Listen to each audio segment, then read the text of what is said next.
La guerra de Siria. Para facilitar la comprensión del tema se dividió en 7 fases. Fase 1. Las protestas. En marzo del 2011 estallaron las protestas contra el presidente sirio Bashar el-Assad, cabeza del régimen del partido Baas, en la ciudad de Deraa Sur. Se iniciaron tras el arresto y tortura de unos adolescentes que pintaron en la pared de su escuela en referencia a Assad. Las fuerzas de seguridad sirias mataron a manifestantes en las primeras protestas y estas se extendieron por todo el país. En verano del 2011, cientos de miles de sirios pedían en las calles la dimisión de Assad, reformas políticas y el fin de la brutalidad policial. Fase 2. Comienza la guerra civil. Se formaron grupos opositores armados y empezaron las deserciones de militares sirios que se unían a los rebeldes, aglutinados en el ejército sirio libre. El país se sumió en la guerra, los bombardeos de las fuerzas sirias se multiplicaron y en el 2012 los combates llegaron a Damasco, la capital, y a la segunda ciudad del país, Alepo. Hasta el 2012 se pensaba que el final del régimen estaba cerca, pero entonces Assad consiguió ayuda de sus aliados, de Irán, que mandó a su milicia a luchar con Assad y le aportó avances considerables. Irán movilizó a las milicias de Pakistán, Afganistán, Irak y a la Guardia Revolucionaria iraní, que entrenó y apoyó a las fuerzas del régimen. Los rebeldes fueron creciendo y obteniendo armas, una parte de ellas financiadas por Arabia Saudí y Qatar, y destinadas especialmente a los grupos islamistas. Muchos de estos combatientes eran de Baba Amro, un barrio de Homs masacrado por el ejército sirio. Uno de los comandantes de la brigada hablaba de hacer la revolución del Islam y de tener un país islámico. Fase 3. Los yihadistas. Los yihadistas aumentaron y las fuerzas seculares del ESL perdieron terreno. Aparecieron grupos como el yihadista Frente al-Nusra, que lanzó una fuerte ofensiva en Irak en junio del 2014, y luego en la zona de Siria cercana a la frontera iraquí. Integrado por miles de extranjeros, el Estado Islámico lucha contra todos los bandos, las fuerzas gubernamentales, los rebeldes, el Frente al-Nusra, con el que se ha aliado en algunas ocasiones, y las fuerzas kurdas, también opuestas a Assad y contra las que arremete Turquía. Fase 4. La coalición internacional. En septiembre del 2014, una coalición internacional liderada por Estados Unidos, con Jordania, Bahrein, Qatar, Arabia Saudí y los Emiratos Árabes Unidos, empezó a bombardear el Estado Islámico. Francia inició los ataques en septiembre del 2015 y el Reino Unido en diciembre. Rusia comenzó en septiembre atacando a los terroristas del Estado Islámico, pero además ha bombardeado a grupos rebeldes y ha conseguido que el régimen de Assad recuperara terreno. Fase 5. Ataque químico. El 4 de abril de 2017, un ataque con armas químicas causó al menos 86 muertos, según el Observatorio Sirio de Derechos Humanos.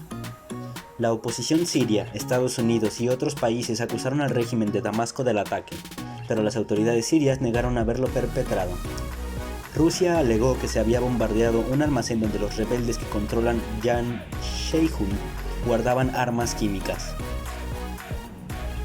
La noche del 6 al 7 de abril, Washington bombardeó con 59 misiles Tomahawk la base militar siria de Al-Shairat, en la provincia de Homs, en represalia por el ataque químico de Jan Sheikhun. Según el Pentágono, el bombardeo, el primero de Estados Unidos contra el régimen de Assad, destruyó el 20% de la aviación siria. El ataque estadounidense provocó la condena de los aliados de Damasco, Rusia, Irán e Hezbollah. Moscú, bajo una gran presión internacional que lo acusa indirectamente del bombardeo químico y le exige que se distancie de Assad, advirtió junto a Teherán de que responderá con fuerza a cualquier agresión. Fase 6. Reconquista.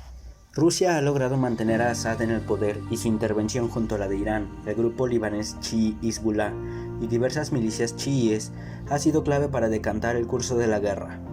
En septiembre del 2018, 7 años y medio después de que se iniciara el conflicto, el régimen de Damasco controla al menos el 60% de Siria y las fuerzas kurdas, apoyadas por Estados Unidos, tienen en su poder el 25% del territorio del país. Las fuerzas leales a Assad controlan las ciudades de Damasco, Homs, Hama, Alepo, Latakia, Tartus, Palmira y Abu Kamal. Han reconquistado casi todos los bastiones de los rebeldes y grandes porciones de territorio en el sur de Siria en los últimos meses. El 12 de abril, el ejército sirio y fuerzas rusas tomaron el este de Guta en su totalidad, foco de una ofensiva de las fuerzas gubernamentales, después de que todos los grupos opositores armados aceptaron evacuar el territorio. Las fuerzas kurdas tienen bajo su control las ciudades de Raqqa, Qamishli y Hasaka, el noreste del país y buena parte de la frontera con Irak. Los kurdos, encabezados por los líderes del Partido de la Unión Democrática, quieren tener una región autónoma. En el enclave kurdo de Afrin, en el norte de Siria, se desplegaron fuerzas rebeldes y turcas que se enfrentan a las kurdas apoyadas por Estados Unidos. El ejército sirio libre, que agrupa a diversas formaciones rebeldes, mantiene el control de zonas muy limitadas en el noroeste de Siria. La principal área que sigue en manos rebeldes es la provincia de Idlib, en el noroeste de Siria y fronteriza con Turquía. Turquía, aliada de los rebeldes, y Rusia e Irán, principales aliados de Damasco, están negociando aún para evitar una gran ofensiva final de las fuerzas gubernamentales en Idlib. De momento, los intentos de lograr un alto al fuego han fracasado, y aún se teme un ataque militar de gran envergadura que, según la ONU, comportaría una catástrofe humanitaria.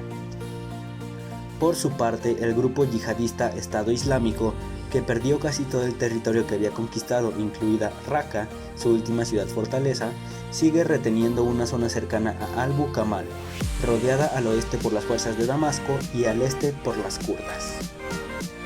Fase 7. Actualidad. El 19 de septiembre de 2018, Trump anunció el retiro de todas las tropas estadounidenses de Siria, provocando un ataque planeado de Irak dirigido al Estado Islámico. El 15 de enero, un atentado suicida perpetrado por un militante del Estado Islámico mató a 18 personas y dejó a 18 personas heridas.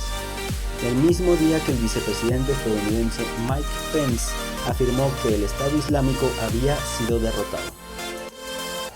El 23 de marzo de 2019, el ejército kurdo derrotó al último bastión del Estado Islámico en Siria.